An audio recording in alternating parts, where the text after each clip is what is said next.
దేశంలో దైవజనులు పాస్టర్ పాలకిరణ్ గారిని వేదిక మీదకి రావాల్సిందిగా ప్రేమతో ఆహ్వానిస్తున్నాం. చప్పటి కొట్టి ఆహ్వానిస్తున్నాం.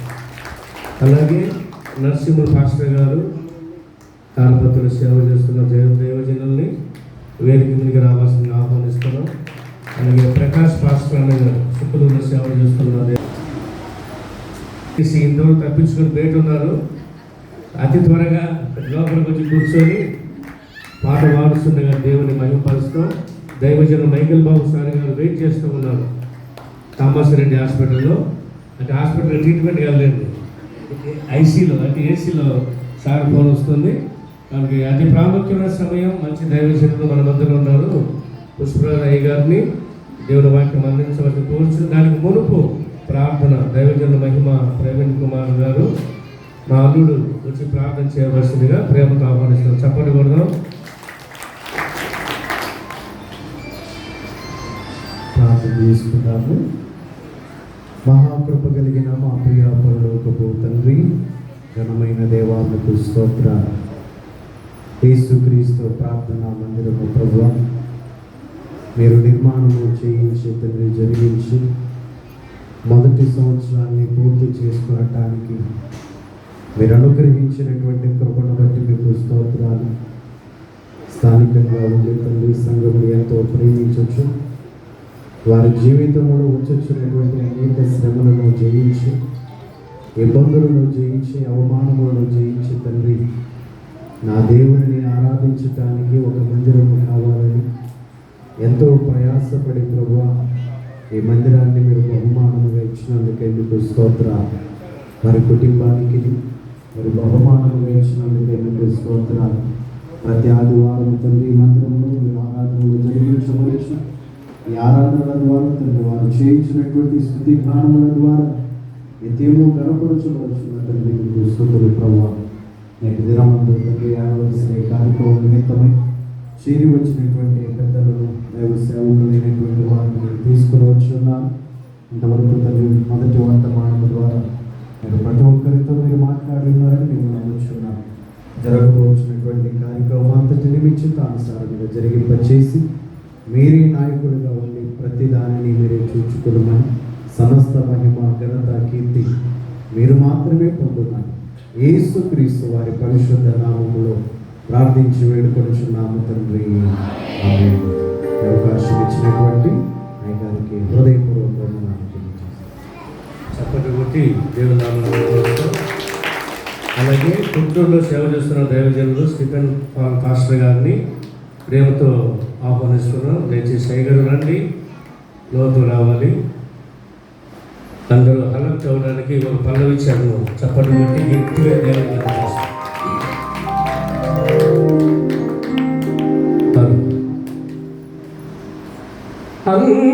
అందమగుని మందిరమున పొందుగా మేము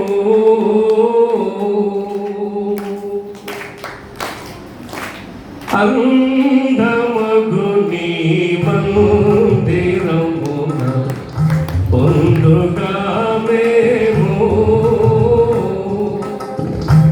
నీ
చప్పట్లు కొట్టి దేవుని మహిమపరుస్తూ అయ్యగారికి అవకాశం ఇస్తున్నాం.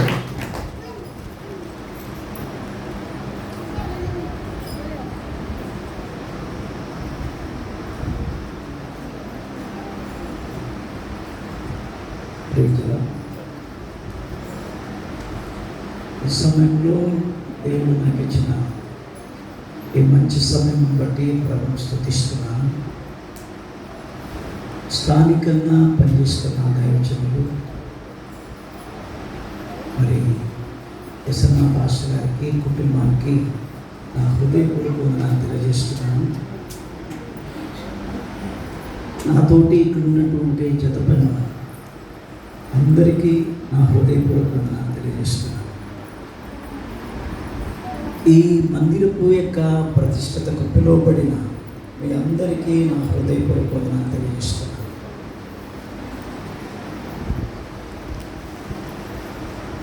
ఇంకా రావాల్సిన వారుగా ఉన్నారు కదా, మంచిది. ఒక లేఖన భాగాన్ని చదువుతాం. ఒక లేఖన భాగాన్ని చదువుతున్నాం. లూకా శుభవార్త 1వ అధ్యాయం 22వ వాక్య భాగాన్ని గమనిస్తామా? లూకా శుభవార్త 1వ అధ్యాయం 22వ వాక్య భాగం 2 చదువుతారు ఎవరన్నా?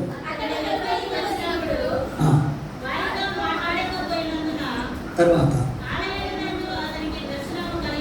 బాగా గమనించండి, మీరు గమనిస్తున్నారు. ఇది దేవుని మందిరం, అంటే దేవుని ఇల్లు. మన ఇల్లు అయితే కాదు, మన ఇల్లు మన ఇష్టం. దేవుని ఇల్లు దేవుని ఇష్టం. దేవుని ఇంట్లో దేవుని ఇష్టంగా ఎవరైతే ప్రవర్తించుటకు ఇష్టపడతారో వారు దేవుని బిడ్డలు. ఎందుకంటే అది గుర్తిస్తారు. దేవుని మందిరం ఇక్కడ నిర్మించబడడానికి పాస్టర్ గారికి మాత్రమే తెలుస్తుంది ఎంత ప్రయాసపడ్డారు. మిగతా వాళ్ళకి అర్థం కాదు. వారు కూడా చేయుతలు ఇచ్చింటారు, కాదనేది కాదు, కానీ ప్రభు ప్రేరేపించింటారు. అయితే దానికి ఒక ప్రతిష్టత ఉండాలి, ఎన్నిక ఉండాలి. దైవజనుని ఎన్నుకొని ఇక్కడ మందిరం కట్టించబడినందుకు మొదటి సంవత్సరపు వార్షికోత్సవాన్ని ఇంత ఘనంగా జరుపుకుంటున్నందుకు మరొకసారి అందరం చప్పట్లు కొట్టి దేవుని నామాన్ని కనపడతాం. మనమందరం గుర్తించాం, ఇది ఏమనుకున్నాం? దేవుని ఆలయం, దేవుని ఇల్లు. దేవుని ఇంట్లో మనకేం దొరుకుతుంది? చాలా దొరుకుతాయి. ఫస్ట్ ఇది దొరకాలి. ఇది దొరికితేనే రెండవ దొరుకుతుంది. అది దొరికితేనే నీ జీవితం దీవెనకరంగా మార్చబడుతుంది, లేకుంటే లేదు. ఈ మందిరంలో మనకేం దొరకాలంటే దర్శనం కలగాల. దర్శనం ఎప్పుడు వస్తుంది అంటే ప్రార్థించాలా. ఈ ప్రార్థన ఎలా చేయాలి అంటే మన అవసరతలు కాదు, మన అవసరతలు ఎప్పటికీ ఉంటాయి. నీకు కావాలి పట్టుదల. దైవజనుడు దేవుని మందిరంలో ఉన్నాడు, ఆయనకు దర్శనం ఉంది. దర్శనం రావడానికి నీ ప్రార్థనలో నీ దోషాలు అడ్డు రాకూడదు. ఉంటాయి, ఈ అడ్డులు తీసేసుకోవాలి. మీకా ప్రవచన గ్రంథంలో దేవునికి ఒక ఉద్దేశం ఉంది. మనమందరం ప్రార్థన చేస్తాం, మనందరికి కనబడాలని, మనందరినీ బలపరచాలని ఆయన ఉద్దేశం ఉంది. అయితే ఆ ఉద్దేశం నెరవేర్చబడడానికి ఆయనకు ఒక నిర్దిష్టమైనటువంటి ఏర్పాటు ఉంది. ఆయనకు ఒక మనస్సు ఉంది, దాన్ని మార్చుకోడు. మనమే మార్చబడాలి, ఆయన ఇష్టానికి అప్పగించబడాలి. అప్పుడే మన జీవితంలో ఆయన కార్యం చూస్తాం. 3వ అధ్యాయం 4వ వాక్యం చూద్దారా?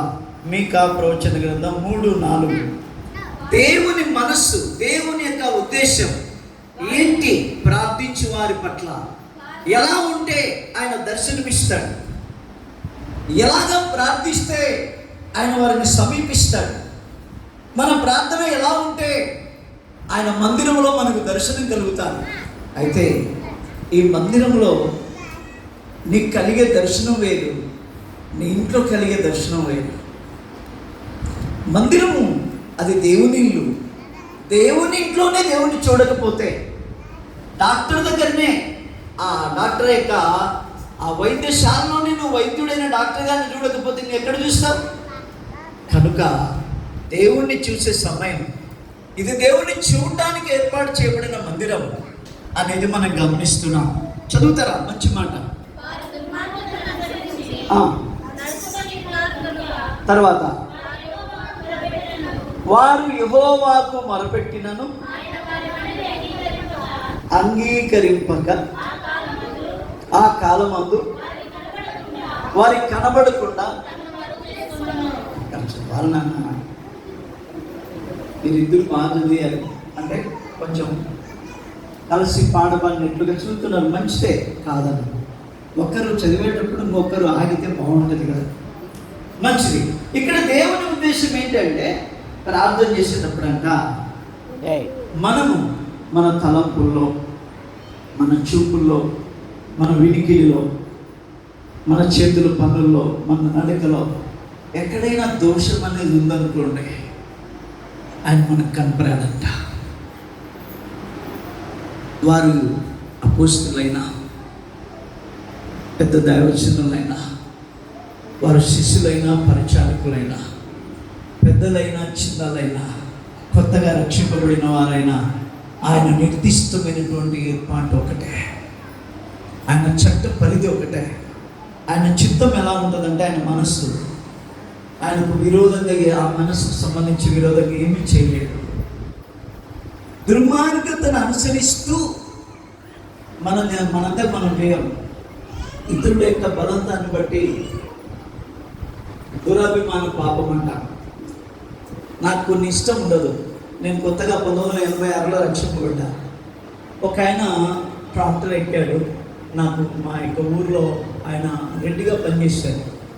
ఆయన అంటే అందరూ గౌరవిస్తారు. మా నాన్నగారు ఏమన్నారంటే, నువ్వు ఫ్యాంట్ వేసుకోలేదు. నేను 86లో రక్షింపబడ్డా. నన్ను అందిమని చెప్పాడు. దాన్ని ఆ కింద పడిన సిగరెట్ నన్ను అందిమని చెప్పాడు. ఆ సిగరెట్ నేను అందియాలి. అందికపోతే మా నాన్నతో ఇబ్బంది, అందిస్తే నా దేవునితో ఇబ్బంది. మంచిగా చెప్పుకున్నాను. ఏమైంది నీకు అన్నాడు. నేను యేసుక్రీస్తు సొంత రక్షకుడిని అంగీకరించిన సార్, వాటిని నేను నీకు ఇచ్చిన, నేను త్రాగిన ఒకటే అనుకుంటున్నా సార్, నేను చేయలేను అంటే. చెడు పనిని చేస్తూ ప్రార్థిస్తే, ఆ ప్రార్థించిన ఎంత కాలమైనా, ఎన్ని సంవత్సరాలైనా, ఎంత సమయమైనా, ఆ సమయంలో దేవుడు నీకు కనపడకుండా దాక్కుంటాడు. ఆయన దాక్కుంటే నువ్వెప్పుడు కనుక్కుంటావు? ఆయన దాక్కోకుండా నీ ఎదుటికి రావాలి అంటే, ఆయన కనపడకూడదు నీ దోషం. ఆయన కనపడకుండా నీ దోషాన్ని తీసేసేది ఏంటి? దేవుని మందిరం. దేవుని మందిరంలో నువ్వు అడుగు పెట్టినప్పుడు దేవుడు పరిశుద్ధుడని గుర్తుపెట్టుకోవాలి. ప్రార్థించే ప్రతి సమయంలో దేవుడు పరిశుద్ధుడని గుర్తుపెట్టుకోవాలి. నీ పాపముని కనపడాలి. ప్రార్థన అంటే మనస్సు నిలుపుకోవడం. యోబు గ్రంథంలో ఉంది.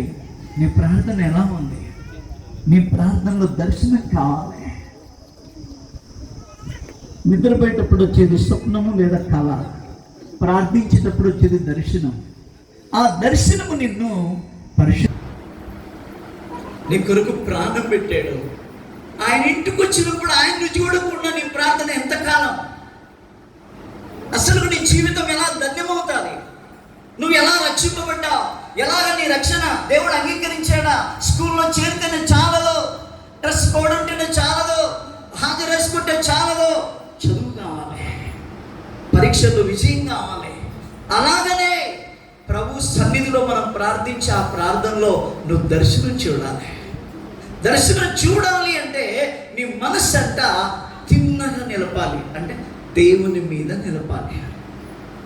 వేరే మనసు రాదు. వేరే మనసు వస్తే ఎక్కడెక్కడో మన అంతరంగ పురుషుడు ప్రార్థనలో మనం ఉన్నప్పుడు ఎక్కడెక్కడో వెళ్తూ ఉంటాం. అది ఆగాలి. అట్లా ఆగాలి అంటే నువ్వు దేవుని కార్యాలు జ్ఞాపకం చేసుకోవాలి. భూమి ఆకాశాలు కలుగజేసిన దేవుని స్తుతించాలి. గుడ్డివారికి చూపునిచ్చాడు, చనిపోయిన వాళ్ళని బ్రతికించాడు. ఆ కార్యాలని మనసులోకి తెచ్చుకొని నీ మనసుతో స్తుతించాలి. అంటే ఇప్పుడు నేనున్నా, నా అంతరంగ పురుషుడు ఉంటాడు. నేను మోకరించినప్పుడు నా అంతరంగ పురుషుడైన పుష్పరాజ్ మోకాల్లోని స్తుతిస్తూ ఉన్నటువంటి అనుభూతి నాకు కలుగుతుంది. అప్పుడే నా మనస్సు దేవుని మీద నిలబడుతుంది. అంతవరకు నిలబడదు. అంతవరకు నా మనస్సు ఎక్కడెక్కడో పోతుంది, అవసరాల మీదకి వెళ్తుంది, ఎవరో అన్న వాళ్ళ మీదకి వెళ్తుంది, ఎవరన్నా ఏదన్నా నన్ను గాయపరిచింటారు వారి మీదకి వెళ్తుంది. ఎప్పుడూ దీనికి ఉన్నటువంటి పద్ధతి ఏంటంటే, దేవుని మీద మనస్సు నిలబెట్టుకుంటే నువ్వు పరిశుద్ధుడు అవుతావు. అది కాకుండా చేస్తాను. నిలబెట్టుకున్న మరుక్షణమే ఏం జరుగుతుంది అక్కడ? నీ చేతులు ఆయన వైపు చాపిన వేళలా. ఎప్పుడు చాపాలి? మనస్సు నిలబడాలా. మనస్సు నిలబడే వరకు స్తుతించు. అదైన తర్వాత మన చేతులు ఆయన వైపు చాపినప్పుడంట ఏం కనపడతా? చదువుతారు కింద. అది నీ చేతులు ఆయన వైపు చాపినప్పుడు నీ పాపం కనపడుతుంది. అంతవరకు కనపరాదు, లోపల ఉంటాయి. మందిరంలో చేసే ప్రార్థన పాపాన్ని కడగదు. మందితో చేసే, కుటుంబంలో చేసే ప్రార్థన పాపాన్ని కడగదు. ఎంతున్నా భర్తకు తెలియకుండా భార్యకు ఉంటాయి, భార్యకు తెలియకుండా భర్తకు ఉంటాయి, అత్తమామ తెలియకుండా కొడళ్ళకు ఉంటాయి, కొడళ్ళకు తెలియకుండా అత్తమామలకు ఎన్నో ఉంటాయి. వాళ్ళ ఎదుట ఒప్పుకున్నారా, అమ్మో అంతేగా. అందుకే ప్రతి పాపాన్ని క్షమించే దేవుని ఎదుట ఒప్పుకునే ప్రార్థన ఏకాంత ప్రార్థన. చెప్పబడి దేవుని నామాన్ని కనపడతాం. ఇది నీ వ్యక్తిగత జీవితాన్ని ప్రభుత్వం కలుపుతోంది. ఇది నీ వ్యక్తిగత జీవితాన్ని ప్రభుత్వం అంటుకడుతోంది. ఇది నీ వ్యక్తిగత జీవితాన్ని సాతాను కార్యాలు చూపించే వాటిని బాధల కింద చితకదొక్కే బలాన్ని ప్రభునికి ఇవ్వగలుగుతాడు. ఇది నీకు లేకపోయినంత కాలం యేసు ప్రభు యొక్క ఐశ్వర్యాన్ని నువ్వు పొందలేవు, ఆయన పరిశుద్ధతను నువ్వు పొందలేవు, ఆయన శక్తిని నువ్వు పొందలేవు, ఆయన బలమును నువ్వు పొందలేవు, ఆయన రాజ్యాన్ని నువ్వు చేరలేవు. ఇది కావాలి. వ్యక్తిగత ప్రార్థన, నిన్ను కడిగే ప్రార్థన, నిన్ను పరిశుద్ధునిగా చేసే ప్రార్థన, ఇది ఉండాలి నీకు. ఈ ప్రార్థనలో నీ మనస్సు దేవుని మీద నిలపాలి. నిలిపినప్పుడు, నీ చేతులు చాపినప్పుడు నీ పాపం కనపడుతుంది. ఇది లేకుంటే, ప్రభా మా మమ్మీని దీవించు, మా డాడీని దీవించు, పాస్టర్ గారు పలానా సమస్యలు చెప్పారు, ఆ సమస్యలు తీర్చు, ఇట్లుంటుంది నీ ప్రార్థన. ఎవరింటారు నాకు తెలియకడుగుతా. నీలో అపరిశుద్ధత పెట్టుకొని నీ ప్రార్థన ఎలా దేవుని దగ్గరికి వెళ్తాది? దేవుని వాక్యం ఉంటుంది, ఆయన హస్తం కురచ కాలేదు, మీ దోషములు మీకును ఆ దేవునికి అడ్డుగా ఉన్న ఈ దోషాలను తీసేసుకోవాలండి. ఇదండి ప్రార్థన. ఇది ప్రార్థన అంటే అడ్డున్నవి తీసేసుకునేదే ప్రార్థన. ఈ ప్రార్థన అడ్డులు ఎప్పుడైతే తీసేసుకుంటావో అప్పుడు నీకు దర్శనం కలుగుతుంది. ఆయన చేతులు ఆయన తట్టు చాపినప్పుడు పాపము నీ చేతులు ఉండుట చూచి తర్వాత ఏముంది అక్కడ?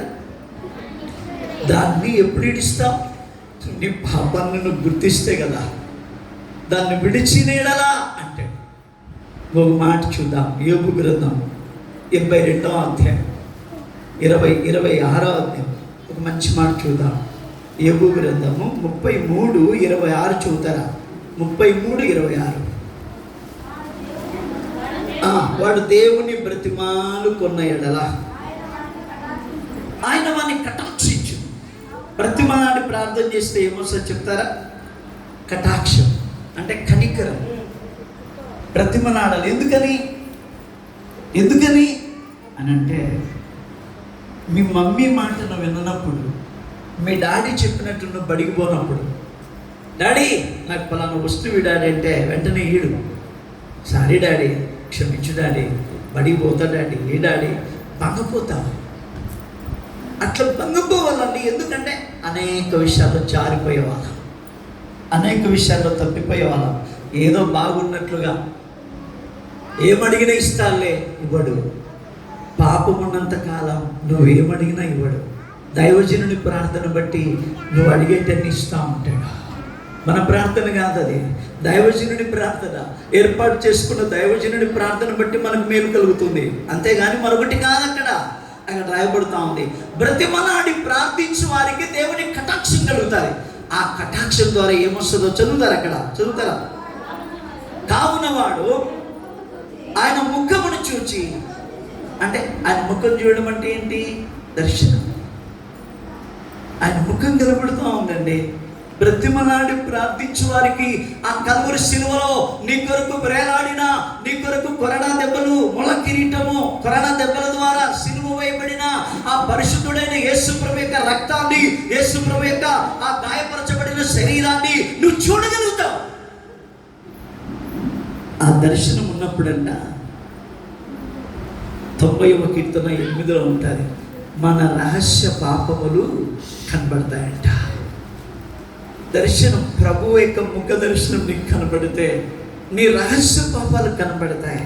ఓ దాచుకున్నటివి, ఎప్పుడు ఒప్పుకునేటివి, మర్చిపోయినవి, ఇవి కనబడతాయి. వీటిని కూడా నువ్వు ఒప్పేసుకుంటావు. ఏం జరుగుతుంది? కింద చదువుతారా? ఆయన ముఖ కాంతిలో మన రహస్య పాపాలు ఎన్ని? ఒకటే రెండా? ఎన్నో కదా. మన రహస్య పాపములు బహువచనం కనబడతాయి. తర్వాత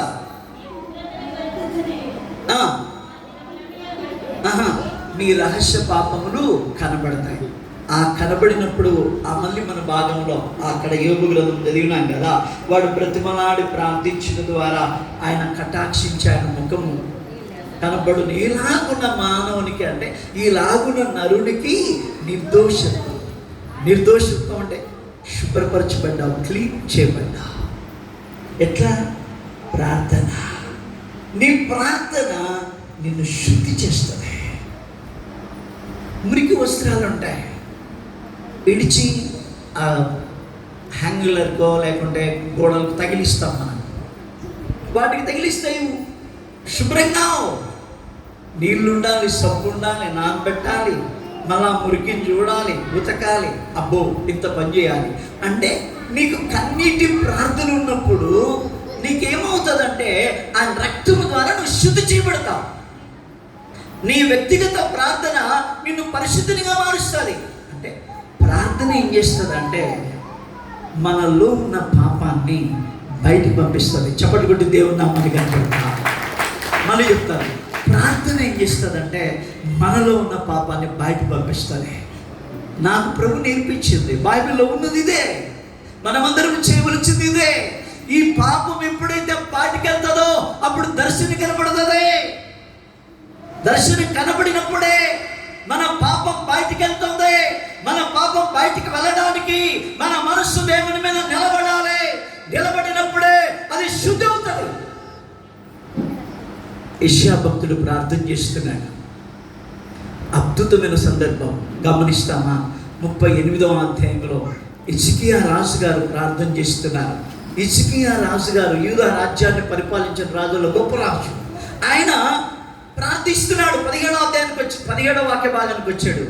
5వ వాక్య భాగంలో కన్నీటితో ప్రార్థన చేశాడంట. దేవుడు విన్నాడు. 17లో ఎలా ప్రార్థన చేశాడో రాయబడుతూ ఉంది. ఆయన వ్యక్తిగత ప్రార్థన ఆయన జీవితానికి ఏమి ఇచ్చిందో రాయబడుతూ ఉంది. మంచి మాట చదువుతారా? 17వ వాక్యం చదువుతారా? 38, 17.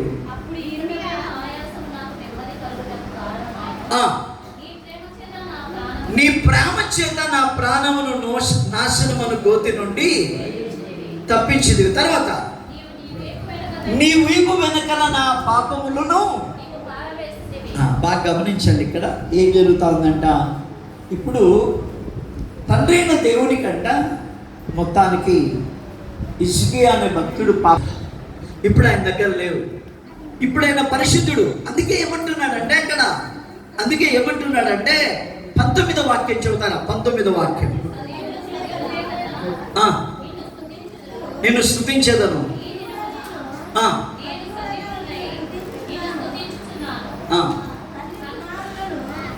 19 చాలు.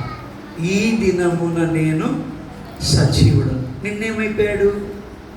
అంతమునుపు ఏమైపోయాడు అని అంటే జీవించుచున్నావన్న పేరు మాత్రం ఉన్నది, కానీ మన మృతులమే. అంటే పాపం మనలో ఉన్నంత కాలం, మన పాపాన్ని మనము దేవునికి ఇవ్వనంత కాలం మనం పాపులమే. అయితే హిజ్కియా చేసిన గొప్ప పని ఏంటంటే తన ప్రార్థన ద్వారా తనలో ఉన్నటువంటి పాపాలన్నీ ఆయనకి ఇచ్చేసాడు.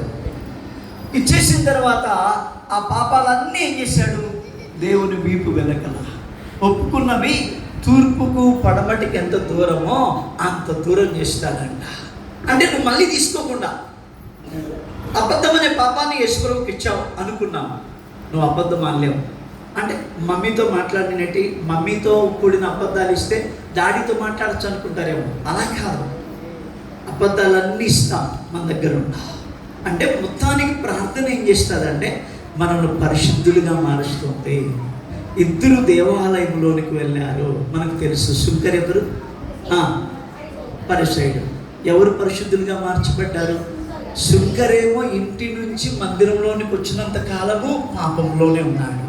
అయితే మందిరంలో ప్రార్థన అయిన తర్వాత అతడి కంటే ఇతడు నీతిమంతుడుగా తీర్చబడ్డాడు. ఎలా అయ్యాడు నీతిమంతుడు? అతని ప్రార్థన దండి. మందిరంలో నీ యొక్క ప్రార్థన ద్వారా నువ్వు శుద్ధి అవుతావు. శుద్ధి ఎట్లయితావు? దర్శనం కావాలి. ఈ ఒక్క 5 నిమిషాల్లో నేను ముగించబోతున్నాను, బాగా వినాలి. నా కడుపు నిండా అయితే చాలా ఉన్నాయి. ఈ భాగాన్ని గురించి మీకు చెప్పాలని ఆశపడుతున్నాను. యెషయా గ్రంథం 6వ అధ్యాయం. అక్కడ ఒక దర్శనం కలుగుతూ ఉంది యెషయా ప్రవక్తకు. ఒక చిన్న పాపాన్ని మాత్రమే ఆయన కలిగి ఉన్నాడు.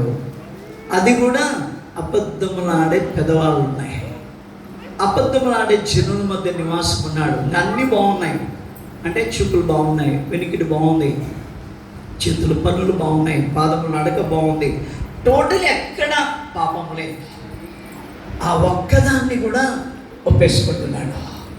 ఆ ఒక్కదాన్ని కడగబడిన తర్వాత ఆయన జీవితం ఎలాగ మార్చబడిందో అది మాత్రం గమనిద్దాం. చూద్దాం. 6వ అధ్యాయం 2వ వాక్యం చదువుతారా? 2వ వాక్యం.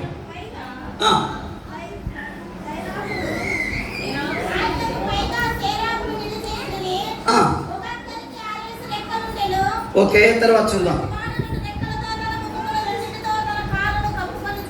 ఓకే, తర్వాత చూద్దాం. పరిశుద్ధుడు పరిశుద్ధుడు పరిశుద్ధుడు అని గాన ప్రతిగానములతో చాలండి. ఇక్కడ నేను చదువుతా చూడండి. 5వ వాక్యం మీరు బాగా గమనించండి. అయ్యో, నేను అపవిత్రమైన పెదవులు కలవాడు, అపవిత్రమైన పెదవులు గల జనుల మధ్యను నివసించువాడు. నేను ఏంటండి మంచితిని అనుకుంటేనే. మొత్తానికి తన పాపాన్ని ఒప్పుకుంటున్నాడు. అత్యున్నతమైన సింహాసనం కనపడుతూ ఉంది. ఎప్పుడు కనపడిందంట? రాజైన ఉజ్జియా మృతి పొందిన సంవత్సరమున అత్యున్నతమైన సింహాసనం నందు ప్రభు ఆసీనుడై ఉండగా నీలో ఉన్న పాపం చచ్చిపోవాలి, నీలో ఉన్న దోషం చచ్చిపోవాలి. అది బ్రతకూడదు, దాంట్లో చెమ్మ ఉండకూడదు, దాంట్లో చిగురు ఉండకూడదు.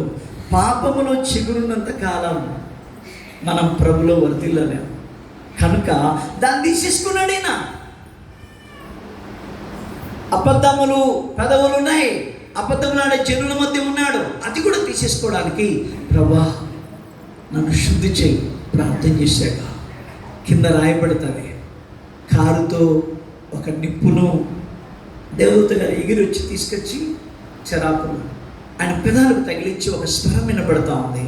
ఇది నీ పెదవులకు తగిలిను గనుక నీ దోషము తొలగిపోయిను. చప్పట్లు కొడదామా? దోషము తొలగిపోవుట ఇది జరగాలి. ఎప్పుడైతే నీ ప్రార్థన ద్వారానే దోషము తొలగిపోయే ప్రక్రియ జరుగుతుంది.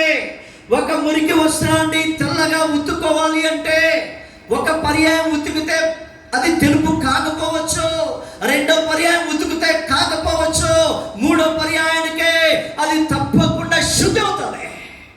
ఉతుక్కుండే అనుభవం కావాలి, ప్రభు శక్తిని పొందుకునే మనస్సుని కావాలి.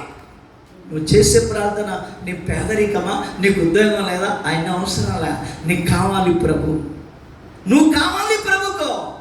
ఆయన రాజ్యం నీకు ఇవ్వాలనుకున్నాడు. ఆయన నీ కొరకు పరలోకాన్ని విడిచి దిగి వచ్చాడు.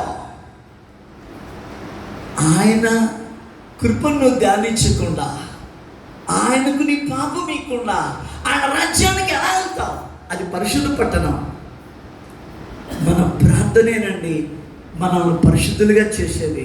అది జరిగింది యెషయా గారికి. అది ఎప్పుడైతే పాపం తొలగిపోయిందో ఒక స్వరం వినపడతా ఉందండి, ఒక స్వరం వినపడతా ఉందండి, ఒక స్వరం వినపడతా ఉందండి. ఇదిగో మా నిమిత్తము ఎవడు పోవునా. పాపము ఈయనలో ఉన్నంత కాలం, అది దాచుకున్నంత కాలం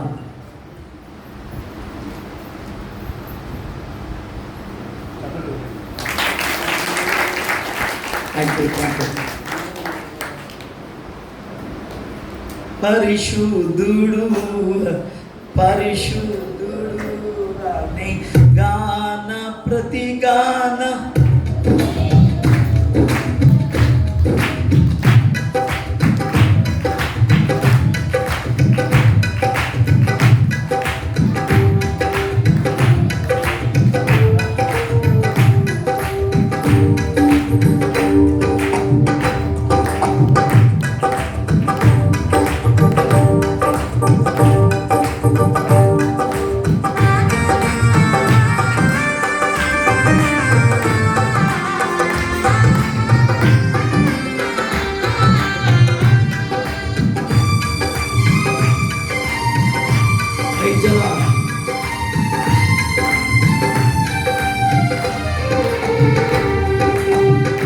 పేతురు భక్తుడు ఇలాగా రాస్తున్నాడు పత్రిక.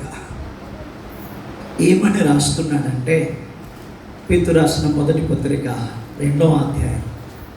మన మధ్యకు వచ్చిన దైవజనులు కూడా నా హృదయపూర్వక వందనాలు తెలియజేస్తున్నాను.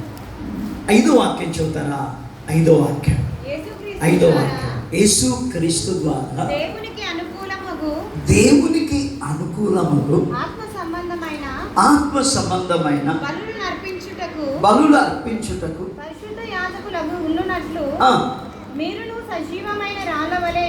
మీరును మన అందరమును సజీవమైన రాళ్ళవలే ఉండి ఆత్మ సంబంధమైన మందిరముగా కట్టబడుచున్నారు. ఏ రాళ్ళంట?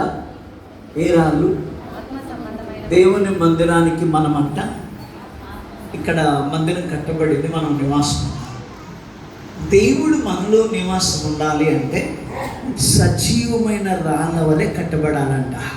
ఈ గోడలు అనేక రాళ్ళు ఇటుకలు మలచబడి కట్టబడ్డాయి, అవి పక్కకు పో. అట్లా నువ్వు నేను కట్టబడాలంటే మనం ఏం చేయబడాలంట? సజీవమైన రాయిగా మార్చబడాలి. ఒట్టి రాయిగా, సజీవమైన రాయి. అంటే ప్రకటన గ్రంథంలో 1వ అధ్యాయంలో 18వ వాక్యం. ఈ 18వ వాక్యంలో ఏముందంటే అమూల్యమైన సత్యం తెలియజేస్తాడు ప్రభులు వారు. యేసు ప్రభులు వారు మన పాపముల కొరకు ఈ లోకానికి వచ్చాడు, అప్పగించబడ్డాడు, 33 సంవత్సరాలు జీవించాడు. మన పాప శిక్ష ఆయన మీద వేసుకొని మన కొరకు ఆ పాపాన్నంతా భారమంతా మోసి మనకు సరిపోయిన ప్రధాన యాజకుడిగా, మన పాపాన్ని కడిగే యాజకుడిగా, మన పాపాన్ని మోసే యాజకుడిగా, పాపము నుంచి విడిపించే యాజకుడిగా, ఆ పరలోకం చేర్చే యాజకుడిగా ఆయన లోకానికి వచ్చాడు, అప్పగించబడ్డాడు. ఆయన శిలువ మరణం పొంది చనిపోయి తిరిగి లేచాడు. తిరిగి లేచి ఇలాగ చెప్తున్నాడు. ఏమంటున్నాడంటే, ఇదిగో నేను సజీవుడనై, ఇదిగో నేను మృతి పొందింది కానీ చెబుతారా 1:18, నేను మొదటి వాడను కడపటి వాడను జీవించువాడను, మృతుడనైతిని కానీ. అంటే సజీవుడనే పేరు ఎవరికంటే మరణమును జయించి తిరిగి లేచిన వారికి సజీవుడైన. ఎందుకు యేసుప్రభు మరణించాడు? మన పాపం వలన వచ్చే జీతము మరణం. ఈ మరణం మన కొరకు మరణం ఆయన పొందాడు. మనం పొందవలసిన మరణాన్ని ఆయన పొందాడు. మరణం ఆయన బంధించలేదు, పాపం ఆయన బంధించలేదు. పాతాళానికి ఉన్న బలం ఏంటంటే పాపం చేసిన వాళ్ళు పట్టుకుంటుంది. యేసు ప్రభువుకు పాపం లేదు కదా, అది కూడా సాగిలపడతా ఉంది. ఆయన మన పాపముల కొరకై పాప శిక్ష భరించి చనిపోయి తిరిగి లేచి ఈ దినము నేను సజీవుడను, యుగయుగములు జీవిస్తున్నాను. అంటే సజీవుడు అంటే మరణమును జయించి లేచినవాడు.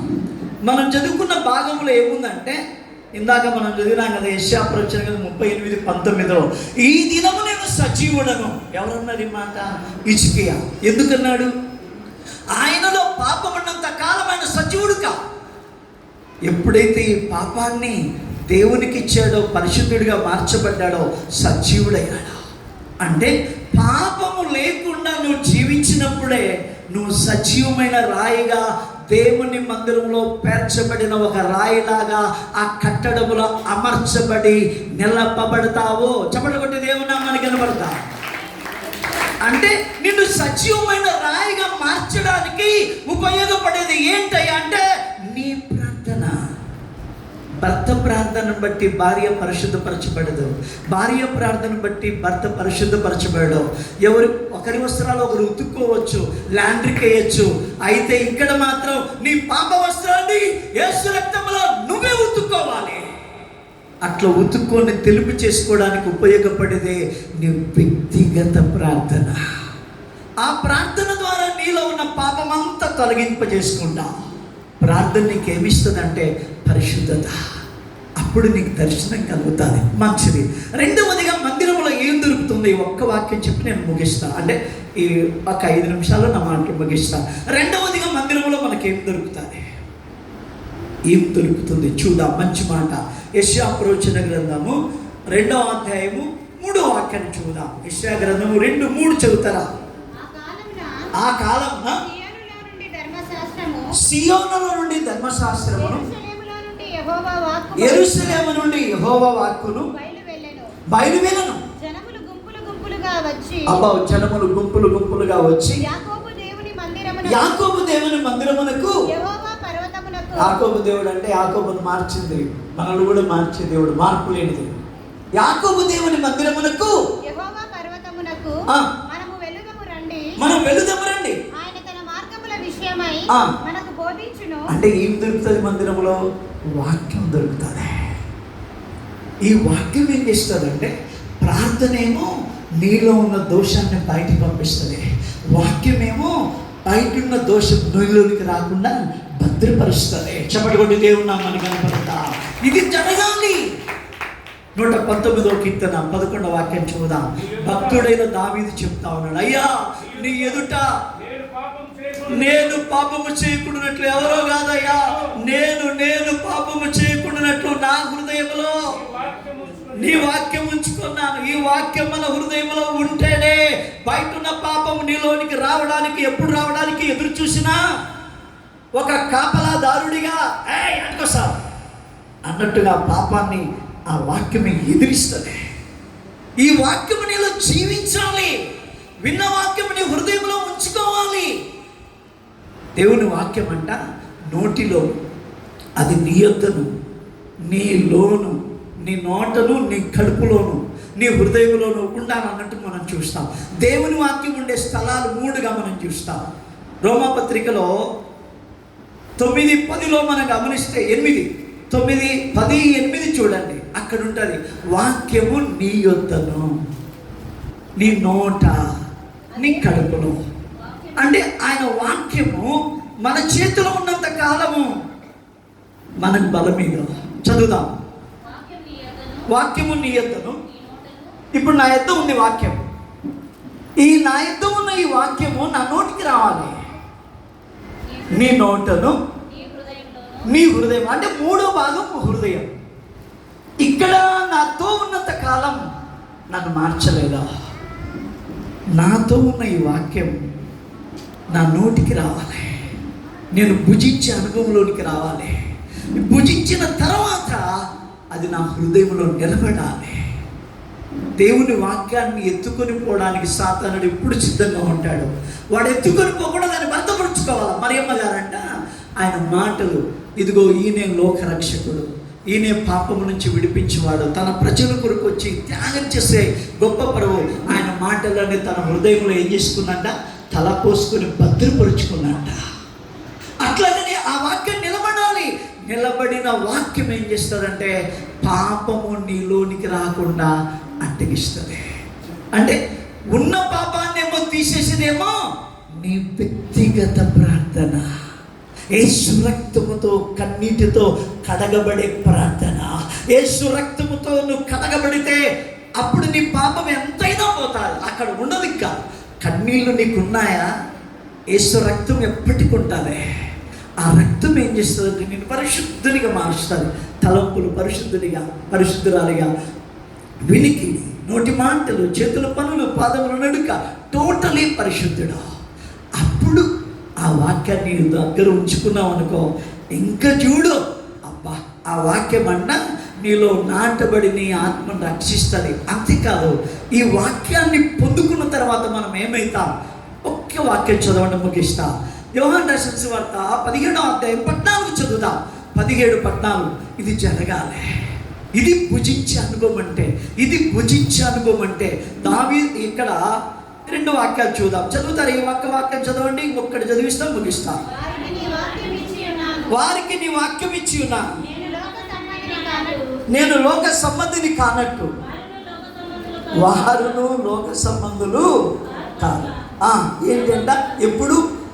ఎప్పుడు వారికి నీ వాక్యం ఎవరిది? మాస్టర్ గారిదా? ఎవరిది వాక్యము? ఆదియందు వాక్యము అయిందండి. ఆ వాక్యమే ఉన్న దేవుడి కృపాసత్య సంపూర్ణంగా వచ్చాడు. ఆ వాక్యాన్ని ఇచ్చాడంట, వాళ్ళు తీసుకున్నారండి. ఎప్పుడైతే ఈ వాక్యం వాళ్ళ ఎద్ద ఉంచుకున్నారో అది మాట్లాడుతూ ఉంది, నీలో ఉన్న పాపం తీసేస్తున్నావు, నేను తప్ప నీకు వేరొక దేవుడు లేడు, తల్లిదండ్రులను సన్మానించము, దొంగతనం చేయొద్దు, అల్లరితో కూడిన ఆటపాటలు ఉండొద్దు. ఈ వాక్యం హెచ్చరిస్తూ ఉంది. ఈ వాక్యంతో కడగబడడం ప్రారంభిస్తున్నాను. అంటే ఈ వాక్యం, నీ ఎద్ద ఉన్న వాక్యం నీ నోట్లోకి రావాలి. నీ నోట్లోకి ఎప్పుడైతే వస్తుందో అప్పుడంట నువ్వు లోకస్తుడి కావు, ప్రభు కుమారుడిగా కుమార్తెగా తీర్చబడతావు. లాస్ట్లోని ఒక్క వాక్యం చదవండి, ముగిస్తాం. ఇక్కడ ఇర్మియా ప్రవచన గ్రంథం 15వ అధ్యాయం ఈ ఒక్క వాక్యం చదువుదాం. అద్భుతమైన మాట. ఇది జరగాలి మన జీవితాల్లో. ఇది జరిగితే నిజంగా మనం ధన్యులమే. 15-16 చూతారా? నీ మాటలు నాకు దొరకగా నేను వాటిని ఏం చేశాడంట? నోట్లోకి వచ్చింది వాక్యం. మన ఇంట్లో బస్తాలు బియ్యం ఉండొచ్చు, అవి నువ్వు భుజించావు. నువ్వు తయారు చేసుకొని వండుకున్నవి టేబుల్ మీద పెట్టుకున్నప్పుడే ఆకలి ఉన్న నువ్వు దాంట్లో తినేస్తావు. అది నీకు శరీర బలాన్ని ఇస్తుంది. అలాగే నేను తప్ప నీకుతో ఏ దేవుడు లేడు. ఆ దేవుని వాక్యం నీ జోబులో నీ దగ్గర ఉన్నంత కాలం ఏం కాదు, దాన్ని భుజించాలి. నేను తప్ప నీకు వేరొక దేవుడు లేడు, దాన్ని భుజించాలి. ఇంకెవరికి ముక్కావు? అందరికి ముక్కడమే. కరెంటు పోతుంది, కాళ్ళు తగులుతుంది, వాళ్ళకు ముక్కితివి, గడపకు ముక్కితివి, చెట్టును అన్ని దాంట్లో ముక్కితివి. సృష్టికర్త అయిన దేవుడు నీ కొరకు ప్రాణం పెట్టిన దేవుడు ఎవరికో ముక్కుతా ఉంటే, భర్తను కాకుండా భర్త అని వేరే వాళ్ళని పిలుస్తారా? డాడీ కాకుండా వేరే వాళ్ళని డాడీ అని పిలుస్తారా? ఏ విచిత్రమో, అందరికీ ముక్కుతా ఉంటారు. ఆ దేవుడు చూసి, ఆ సృష్టికర్త చూసి ఎంతో వేదన పడతాడు. అక్కడ రాయబడుతూ ఉంది, ఆ వాక్యాన్ని అంట భుజించాడంట. భుజించిన తర్వాత అక్కడ రాయబడుతూ ఉంది కింద, సైన్యములకు అధిపతిగా యెహోవా దేవా నీ పేరు నాకు ఎప్పుడు పెట్టబడింది? ఆ వాక్యాన్ని అనుసరించినప్పుడు, ఆ వాక్యాన్ని భుజించినప్పుడు. నీ ఇంట్లో ఎన్నో బస్తాలు ఉంటాయి. నేను రక్షణ పొందక మునుపు సినిమాలు చూసేవాడు. ఆ సినిమాలు పోయేటప్పుడు ఒక వాక్యం ఉంటుంది, నేను నీకు తోడై ఉన్నాను. ఆ వాక్యం జీవులో పెట్టుకుంటా. బ్రహ్మగారి జీవిత చరిత్ర వచ్చింది 1986లో. ప్రభా డిగ్రీ చదువుకుంటున్నా, దేవుడు అంటే తెలియదు, ఎందుకంటే పండగలు పోయే పద్ధతి కదా, నువ్వు నీ తప్పుడు పో. అట్లాంటి పరిస్థితుల్లో నా ఆత్మీయ జీవితం సరిగలేదు. అక్కడికి వెళ్ళి గోడ దగ్గరికి వెళ్ళి, ప్రభా నాకు సినిమా టికెట్లు దొరికింపజేయి ప్రభా. సన్నగా ఉండేటట్టు దొరికితే పోతా. లైన్లో నిలబడలేక పక్కకు వచ్చి యేసు ప్రభు ప్రార్థన చేసుకుంటే అన్నీ దొరికిస్తాడంట. ఎవరో చెప్పారలా నాకు తెలియదు. ఏది యేసు ప్రభుని అడగచ్చో ఏది అడగకూడదో నాకు తెలియదు. అట్లా చేసుకున్నా. సైతానుడు ఏం చేసినాడు? అప్పుడు నా ప్రార్థన విన్నాడేమో, సైతానుడికి గుర్తు కదా, ఆ పాపం చేపించేది వాడే కదా, వేరే వాడు బ్లాక్లో అమ్ముకుంటూ వచ్చాడు. అబ్బా నా ప్రార్థన ఎస్ప్రో విన్నాడు అనుకున్నా, నేను కొనుక్కున్నాను, పోయాను. లాస్ట్లో మాకు రూమ్లు ఇచ్చారు చదువుకునేటప్పుడు, డిగ్రీ చదువుకునేటప్పుడు. దయ్యాలు వస్తాయని గణేష్ పీడి లోపల పెట్టి వాక్యం ఉండేది జేబులో. దేవుడు తోడుగా ఉంటాడా? నా ప్రార్థన వింటాడా? వినడు కదా. ఆయన పాపాన్ని చేయించడానికి ఎందుకు ఒప్పుకుంటాడు? పాపాన్ని విడిచిపెట్టడానికి ఇష్టపడే దేవుడు, పాపాన్ని ఒప్పుకుంటే కడిగే దేవుడు, పాపాన్ని చేయడానికి ఎందుకు ఇష్టపడతాడు? తెలియదు. మార్చబడిన తర్వాత నా బ్రతుకును ప్రభువును గుర్తించిన, దేనికి చేయాలనో తెలియదు. దేనికి? ఆ వాక్యం ఎప్పుడైతే నా బ్రతుకును మార్చిందో, ఆ మార్చిన పేరు, నీ పేరు నాకు పెట్టబడ, రక్షింపబడ్డా. రక్షింపబడిన తర్వాత ఏమైందంటే, అంతకుముందు స్కాలర్షిప్ వచ్చింది 4,000, 3,300 రూపాయలు, 3,400 రూపాయలు నేను తినేసి 600 మాత్రం మా డాడీ దగ్గరికి తీసుకెళ్ళి, డాడీ నాకు స్కాలర్షిప్ వచ్చిందట. అబ్బా మా కొడుకు ఎంత మంచివాడు అబ్బా అని జోలో పట్టుకున్న తర్వాత మళ్ళీ ప్రభా ఇంకా మళ్ళీ మా డాడీని అడిగిన, డాడీ డబ్బులు నాకు గుడ్డలు పట్టించుకోవాలి, డబ్బులు డాడీ 200 డాడీ, దాంట్లో కొట్టేసిన, నీ దగ్గర తీసుకోనాయన అన్నాడు. అయిపోయింది. రక్షింపబడిన 85లో ఆ పని జరిగింది. 86లో రక్షింపబడ్డా.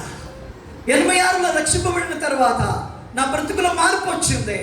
ఆ వాక్యాన్ని నేను కలిగి ఉన్నా, భుజిస్తున్నా. అందరితో కూడిన ఆటపాటలు చూడకూడదు, దెబ్బతనం చేయకూడదు, ఇవన్నీ నా బ్రతుకులో తీసేసుకుంటున్నా. అట్లాంటి సందర్భాలు అబద్ధం చెప్పకూడదు కదా. 4,000 తీసుకొని మా డాడీ దగ్గరికి పోతున్నా, ప్రే చేసుకుంటున్నా. ఏం చేయాలా అర్థం కాలా. ప్రభా మా డాడీకి వెళ్ళి డబ్బులు ఇచ్చినప్పుడు ఆ సంవత్సరం ఎందుకు అంత తక్కువ వచ్చింది, ఈ సంవత్సరం ఎందుకు ఇంత ఎక్కువ వచ్చింది, అడగకుండా చేయి ప్రభా అనుకున్నా. దొంగ కదా, తప్పించుకోవాలి. సరే పోయినా. వెళ్ళిన తర్వాత మా డాడీ చూసి, ఇంత కట్ట చూసి, ఇదేంది నాయన ఇంత తీసుకొచ్చి ఇచ్చాను, ఎక్కడన్నా ఏం జరిగిందిరా? స్కాలర్షిప్ పోయిన సంవత్సరము రామారావే ఉండే, అప్పుడు రామారావు ఉండేలే, ఇప్పుడు ఈ సంవత్సరం ఉండే, ఈ సంవత్సరం అంత, ఆ సంవత్సరంలో ఎందుకు అంత తక్కువ ఇచ్చి ఈ సంవత్సరంలో ఎందుకు ఎంత ఎక్కువ ఇచ్చినారు అన్నాడు. డాడీ ఒక మాట చెప్తా, ఏమనుకోవాకు, ఆ సంవత్సరంలో అన్ని సంవత్సరాలు నీ కొడుకును, ఇప్పుడు యేసయ్య నా బ్రతుకును మార్చాడు.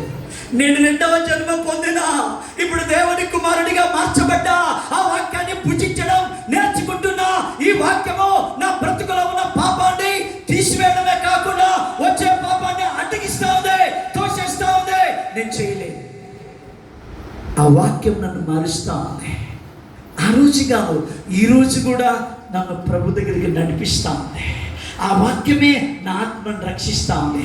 ఆ వాక్యమే ఆయన మనిషిగా, ఆయన సారూప్యంలోనికి నన్ను మారుస్తా ఉంది. ఎప్పుడైతే నువ్వు వాక్యాన్ని అనుసరిస్తావో నువ్వు ఆశీర్వదించబడతావు. చెప్పబడి దేవుని నామానికి కనపడతా. సహోదరుడా, సహోదరి, దేవుని మందిరం నీకు దర్శనాన్ని ఇవ్వాలా. నీ ప్రార్థనలో నీకు దర్శనము కలిగినంత కాలము నీ ప్రార్థన సరైంది కాదన్నట్టుగా నువ్వు గుర్తించు. నీ పాపం ఉన్నంత కాలం నీకు దర్శనం కలగదు. నీ పాపాన్ని తీసివేసుకున్నప్పుడే ఆయన నిన్ను సమీపిస్తాడు. నీ రహస్య పాపాలు కూడా కడగబడితే నువ్వు నూతనత్వం చెందుతావు. దేవుని కుమారుడిగా, దేవుని కుమార్తెగా మార్చబడతావు. నీకు పవర్స్ వస్తాయి. నువ్వు ప్రార్థిస్తే దయాలు పోతాయి. నువ్వు ప్రార్థిస్తే అనేక మందికి దీవెనకరంగా మారుతావు. పాస్టర్ గారు కూడా చూసి నమ్మకమైన కుమార్తెగా, నమ్మకమైన కుమారుడిగా నువ్వు ఉంటావు. తీసుకెళ్ళి వాడుకుంటాడు ఆయన. కనుక మందిరము మనకు ప్రార్థనలో దర్శనమిస్తుంది. మందిరము వాక్యం దొరుకుతుంది. ఈ రెండు నీ దగ్గర ఉంటే అదే మందిరమే నిన్ను ఆశీర్వదిస్తుంది. అలాంటి మేలులతో ప్రభు మనల్ని నింపి వర్ధిల్లింప చేయును గాక.